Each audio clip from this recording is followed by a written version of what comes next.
बाप ने समझाया है। अभी सभी आत्माएं तमो प्रधान बन गई, फिर सतो प्रधान कौन बनावेगा? सभी आत्माओं को। सारी आत्माएं तमो प्रधान बन गई, कौन बनावेगा सतो प्रधान? है? आत्माओं को आत्माएं सतो प्रधान बनावेंगी क्या?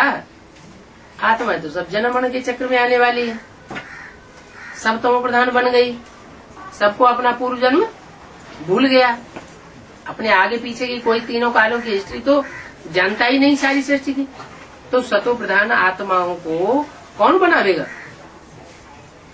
वो ही बनावेगा जो जन्म मरण के चक्र में नहीं आता है।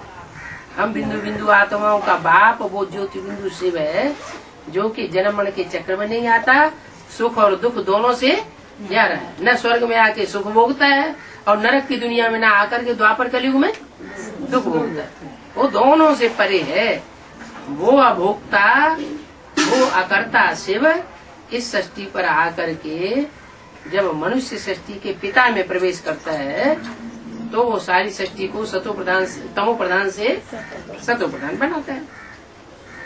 तो पूछा है कि सतो प्रधान कौन बनाता है आत्माओं को?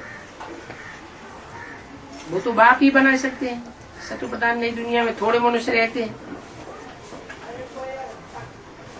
क्या बाप ही अकेले क्यों बना सकते हैं? इब्राहिम बुद्ध क्राइस्ट क्यों नहीं बना सकते?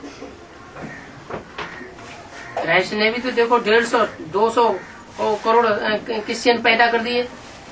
अभी क्रिश्चियंस की संख्या कितनी है दुनिया में? 150-200 करोड़ क्रिश्चियंस की संख्या है। मुसलमान भी ढेर के ढेर हैं। इतनी बड़ी बड़ी जनरेशन जिन्होंने पैदा कर दी। तो तमो प्रधान दुनिया को सतो प्रधान नहीं बना सकते? क्यों नहीं बना सकते हैं? इसलिए नहीं बना सकते कि उनमें कोई में इतनी ताकत नहीं है जो पुरानी दुनिया के धर्मों को, चाल चलन को, रीति रस्म रिवाज को, पुरानी दुनिया के जो जितने भी आसुरी संप्रदाय हैं उनको खलास कर सके।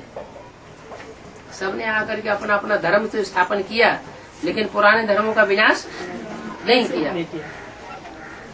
एक शिव ही है जो इस सृष्टि पर आकर के पुराने धर्मों का खलासा कर देता है और नई दुनिया की स्थापना कर देता है। तो नई दुनिया में थोड़े मनुष्य रह जाते हैं, क्योंकि पुराने सब खलास हो जाते हैं। जो नई दुनिया की स्थापना होती है वो थोड़े से मनुष्य होते हैं, वो बचे रहते हैं।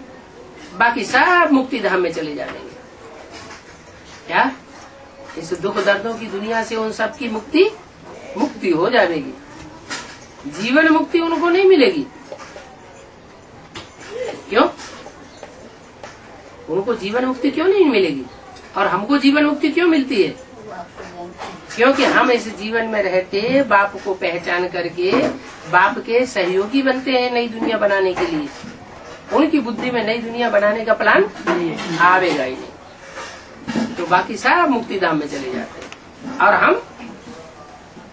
हम जीवन मुक्ति पाते हैं, जीवन में भी रहते हैं और दुख दर्दों से मुक्त भी हो जाते हैं। तो हम नई दुनिया के बनाने के निमित्त बनते हैं।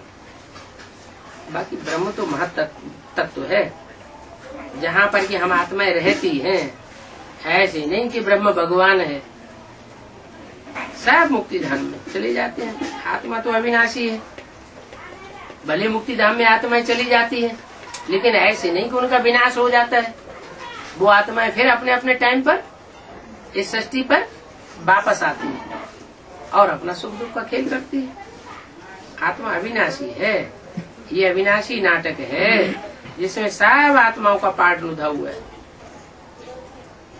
या ऐसी एक भी आत्मा नहीं है कि जो मुक्त होकर के परम धाम में ही पड़ी रहे फिर वापस ना आए। वो सन्यासी लोग तो समझते हैं कि हम मुक्ति को पावेंगे फिर अब इस दुनिया में वापस कभी आवेंगे नहीं, हमारी हमेशा के लिए मुक्ति हो जाएगी। लेकिन सदा काल की मुक्ति कोई की होती नहीं है, क्योंकि जब भगवान के लिए शास्त्रों में लिख रखा है कि कल्प कल्प लगे प्रभु अवतारा, हर कल्प में भगवान को आना पड़ता है। और तो उन्होंने लिख दिया हर युग में भगवान को आना पड़ता है। तो जब भगवान को बार बार आना पड़ता है तो आत्मा कैसे मुक्त हो जाएंगी? ये हो नहीं सकता। ये कब नाटक शुरू हुआ है ये कोई बता ही नहीं सकते। ये तो अनादि ड्रामा है। बाप को तो सिर्फ पुरानी दुनिया को ही नया बनाने के लिए आना होता है। उनका धंधा क्या है? बाप का धंधा है पुराने को बिगाड़ के नया बनाना। पुरानी दुनिया को नया बनाते हैं। ऐसे नहीं कि बाप आकर के कोई नई दुनिया रच देते हैं। क्या नई दुनिया नहीं बनाते हैं? अलग से कोई नई दुनिया बना दे? नहीं, पुरानी दुनिया की ही शख्सियत को ज्ञान दे करके और फिर उनको नई दुनिया में जाने लायक बनाए।